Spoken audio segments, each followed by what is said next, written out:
Olá pessoal, nós somos da turma MAMB-UM. E hoje vamos falar sobre as células vegetais. Bom, gente, primeiramente, vocês sabem o que é uma célula? Uma célula vegetal? Hoje iremos apresentar o que é uma célula vegetal e as partes que compõem uma célula vegetal. Agora vamos conhecer o que é uma célula. Célula é a menor parte de um ser vivo capaz de viver e se reproduzir. Ela é composta por membrana plasmática, citoplasma, DNA e organelas. Falando em organização celular, existem alguns tipos de organizações. Como, por exemplo, existem os organismos unicelulares, aqueles que são formados por uma única célula, como, por exemplo, as bactérias. Existem também os organismos pluricelulares, aqueles formados por mais de uma célula, como, por exemplo, animais, fungos, plantas e etc. Os organismos unicelulares são considerados procariontes. A sua característica principal é não ter um núcleo definido. Já os organismos pluricelulares são considerados eucariontes, onde sua característica principal é ter um núcleo definido. O que é uma célula vegetal?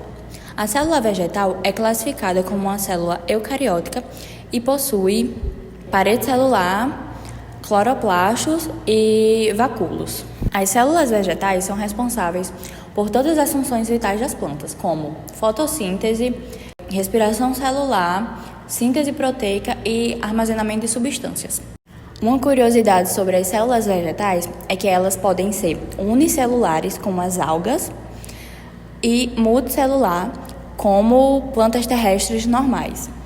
Agora vamos conhecer as partes constituintes da célula vegetal. Agora, gente, iremos aprender alguns componentes de uma célula vegetal. Bom, o núcleo, ele é o centro de comandos da célula vegetal. Isso por causa que ele tem uma função básica, ou tem duas funções básicas.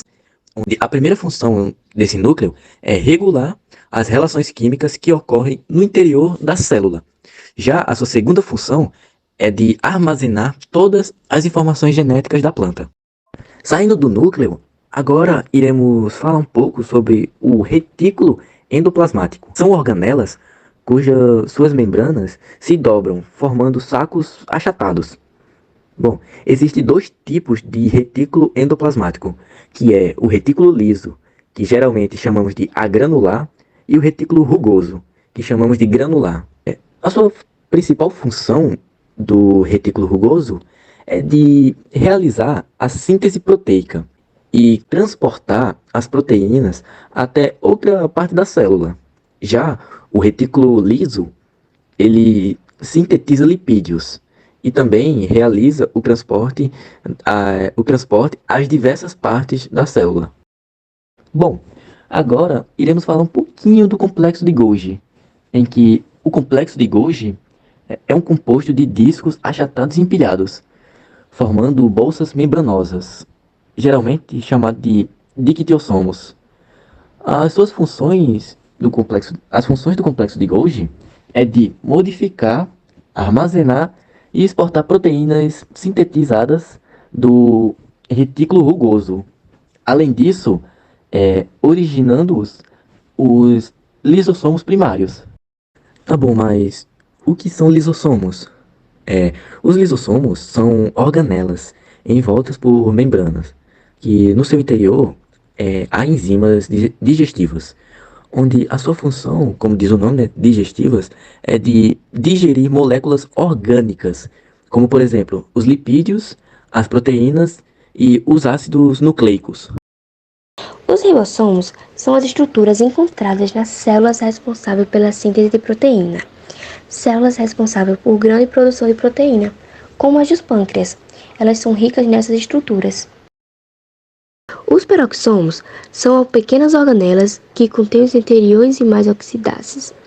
A principal função é oxidar a matéria-prima da respiração celular, cujas reações produzem um peróxido de hidrogênio e por isso o nome da organela.